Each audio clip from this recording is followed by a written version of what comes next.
Welcome to the championship review. I'm joined by Joel Gibson, as always, over here. I'm your commissioner, a.k.a. Mr. Modest, a.k.a. Buzzsaw, a.k.a. Dragon Slayer, a.k.a. two-time, back-to-back rated champion. Joel, how are we feeling today?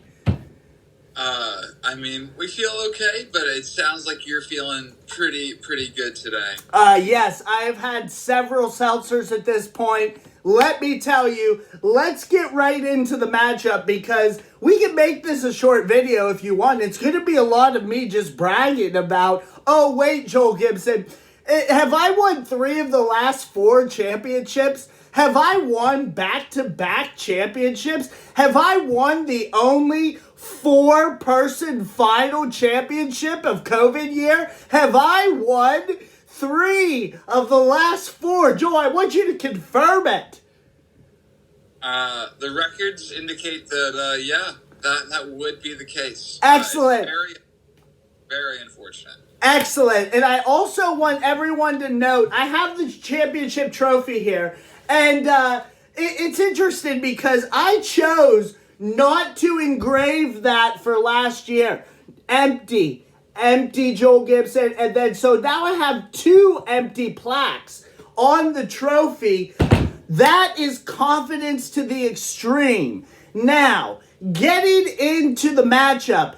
At the start of the matchup, if you'd have just set all the lineups as they were and just let it play out, Adam had an 11-player advantage to start this matchup. An 11-player advantage.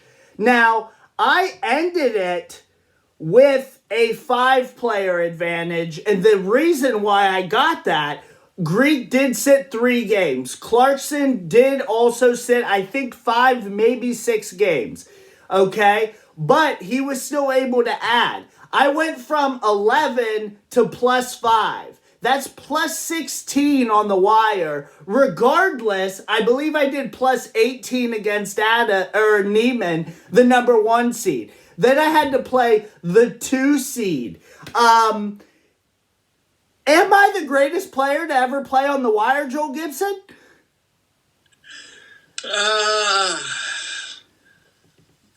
You're on the Mount Rushmore. I am on the Mount Rushmore. I love it. I will take that. That is a very high compliment coming from Joel Gibson. I will take that.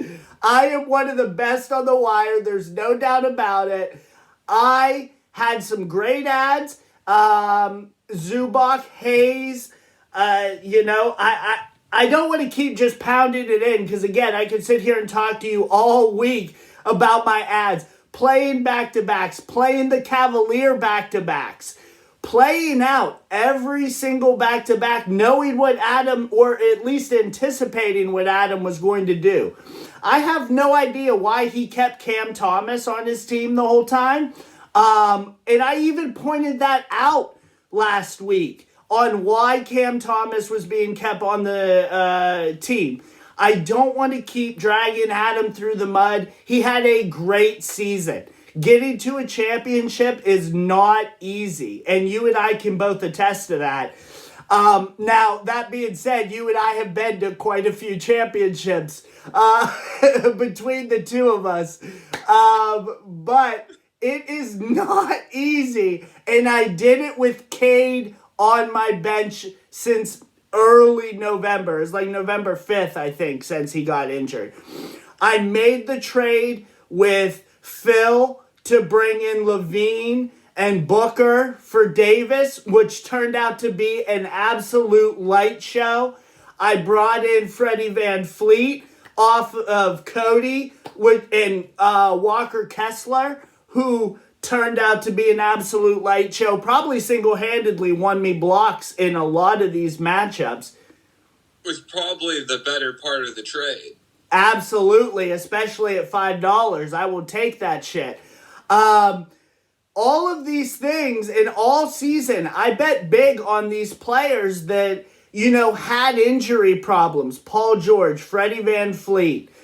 I went for it because they fit what I was trying to do. And at the end of the day, I think the summary will show you high efficiency, there were categories that I didn't expect to win. Like 2 points made. He had like 540 some 2 points made last matchup, and he only had 433 this matchup. He did not have as good of a line as he did, and I think a lot of that has to do with Greek, but Greek missed 3 games. And if you add, even if you go top heavy, let's say those 3 games, Greek gets 3 triple doubles. He ties triple doubles, but he doesn't win double doubles. He probably wins rebounds because they're only 3 right now. He gets nowhere close in assists. I almost did a 500-500 line on rebounds and assists. Steals, 125 is amazing. 60 was not as good for me as at blocks, but he didn't have a chance. And I want to note how close I was in turnovers. If Greek had played those 3 games, turnovers would have went my way. So there were a lot of issues that Adam had. I shot amazing. I almost had 223 points, or 3-pointers. That means that I had 110 per week on 3-pointers. I shot over 50% from the field. There's not a lot you can do against a line like that. And I'm not patting myself on the back. I'm telling you, there is not a lot that you can do against that kind of line. It's an impressive line, dude. And when I look at your team, it is surprising how many double-doubles that you throw up. And, I mean, it all comes from your big guy, your number 1 pick, Nikola Jokic. Yeah, and keep in mind, he had 2 games where he had 9 assists. I could have had 5 triple-doubles in this span. Also, Jokic, first of all, easy number 1 pick. Everybody asked, was it Joker? Was it Luka? It is clearly 100% no regrets for me picking Joker. And boy, he's got a few more seasons left in him. He is ready to go. Kyrie being with Luka now kind of limits him as you move forward if you think about it. He's not going to put up as many triple-doubles as we've seen. One positive thing for Adam, he can make free throws. He had almost 300 made free throws. He shot him at like a 75% clip. But I don't know how he has so many made free throws. It doesn't make any sense. My team has a lot of free throws made, and he had almost 300. That's insane. It wasn't enough. Absolutely. And then the last thing I want to say here as we move forward, Joel Gibson, is I did all that without one of my 5 best players, Cade. I just want to keep going back to that. You think he's not at the gym every day, working, ready to go? He was off to a slow start this year, and that was kind of his sophomore slump. It's fine. Next year, you think Killian Hayes is taking minutes from him? I don't. So he is going to be an absolute light show, added to this team, perfectly built, in my opinion, if you look at this team, up and down the list. Perfectly built. There's a clear plan. And Joel Gibson, there's a real chance that next year I put up 4 of the last 5. As long as, knock on wood, we don't have any injuries or any significant injuries. I honestly didn't think I was going to do it. I told you this off camera, but I'll just say it on camera at this point. I honestly did not believe that I was going to win without Cade. I thought Neiman was going to beat me. I didn't think I was going to be here from the 4 spot. Man, I feel good, man. I really feel like I don't know. It must have been the dad power, because we drafted on the same weekend that I found out I was going to have my son, and he's going to be born this year. He's going to be born in June, And you all better hope that next year's not my daddy year, because dad power is going to come in full force. We're in a good spot. Joel, anything else from you on this matchup? Well, good season from both of you. Obviously, a better season from you at the end of it. Mm-hmm. You mentioned your own words where you took some swings on some injury-prone guys this year, like Paul George and Fred VanVleet, and it worked out for you. This game is betting a lot on who will stay healthy, and there's a lot of luck. There was a time in the season where we felt pretty good about CJ's chances this year, and I mean, that didn't work out, obviously. I really think, and I'm sorry not to cut you off, but I really think that fantasy basketball does have a little luck to it. You have to have all your players rolling. You have to avoid those back-to-backs, especially with those big-name players, especially at the end of the season. Now, we've done things over the last 3 years. We've cut down 3 weeks out of the season, trying to get it so we're in those spots where we're not facing those back-to-backs and our big players are sitting on back-to-backs. It's tough to navigate, this at the end, especially for playoffs and stuff like that. We want everybody to be healthy. But I do not want to get rid of 2-week matchups. We can't do that, because otherwise it literally, one player goes down during the week and it could end your whole season.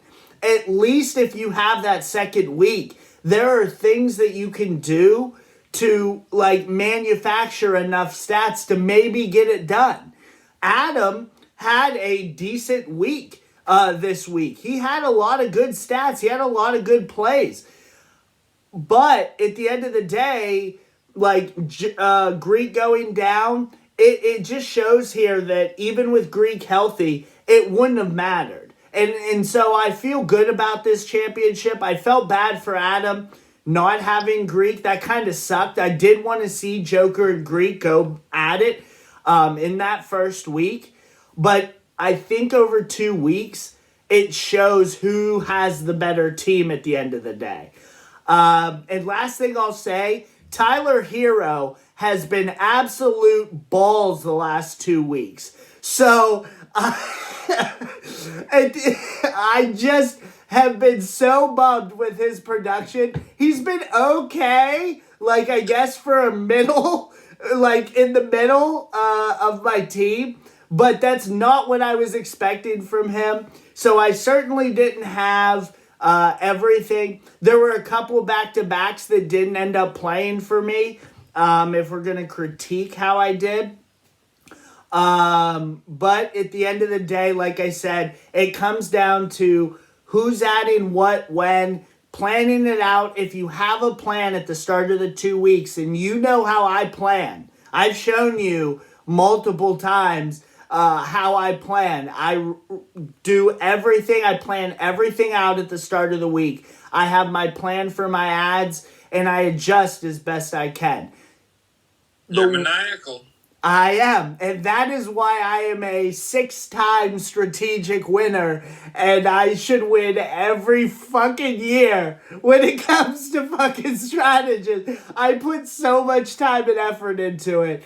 So I just want to thank everybody for participating this year. I can't tell you guys how much fantasy basketball means to me. Really, it's easy for me to be thankful and stuff like that is the winner and, things like that.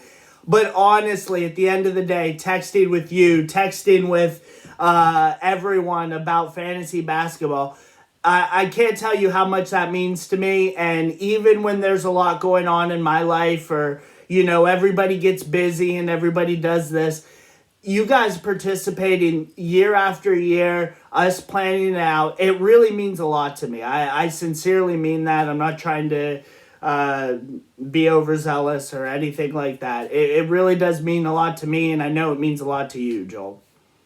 Hell yeah, dude. It's been a lot of years running and a ton of fun. Absolutely. Anything else to wrap up the season? We are going to do an off-season note next week. We have a couple announcements that you and I have been talking about that we will announce next week. I do want to mention that the wire is now closed. Doug, you wily bastard, pulling off those moves today, dropping those players before midnight and adding them back at a cheaper cost to get you under the cap. Very wily. I was wondering if we were going to get anybody that tried to pull some fast ones at the end of the day. It would have been a perfect time. Most of the teams aren't paying attention. Adam and I are out of ads. It would have been a great time if you were trying to get players at value and stuff like that. So I do want to shout out Doug for doing that. Well done. Getting you under the cap.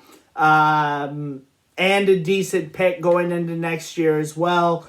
But any drops at this point, you cannot add anybody back. So if you're dropping somebody, just keep in mind that that player's going to be on the wire until after the rookie draft. Okay, so whenever we set up that rookie draft, every player that is on the wire will be still available as we move forward. You can still drop players if you want to, clear out some cap, do whatever you want, but there will be a bidding war for those players once we open free agency. This is the nice thing about Dynasty. We can set these kind of deadlines where it's very similar to the actual NBA. This is what I'm excited about with Dynasty. We can have those dates that open up free agency, that, open up the rookie draft, open up all of those kind of things. Joel, anything else? No, dude. Congratulations. Thank you. We'll be back next week to talk about next season. Absolutely. We're getting right back into it. And again, that's what I love about Dynasty. This is going to be great. I loved how this season went. It was a shaky season at the beginning with the cap, but I do want to note that there are 9 teams now under the cap. And so as we move forward, there's going to be some interesting things and some interesting adjustments that Joel and I can make that makes everybody a little bit more competitive. This was one of the most competitive seasons, honestly, that I could remember. There were a couple bottom teams that, were out of it from the start. Eric's team, Kyle's team, unfortunately, lost Cat early.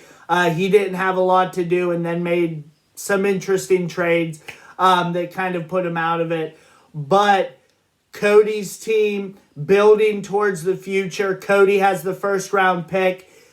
Man, we're looking 5 years down the road. Cody's team is very scary, in my opinion.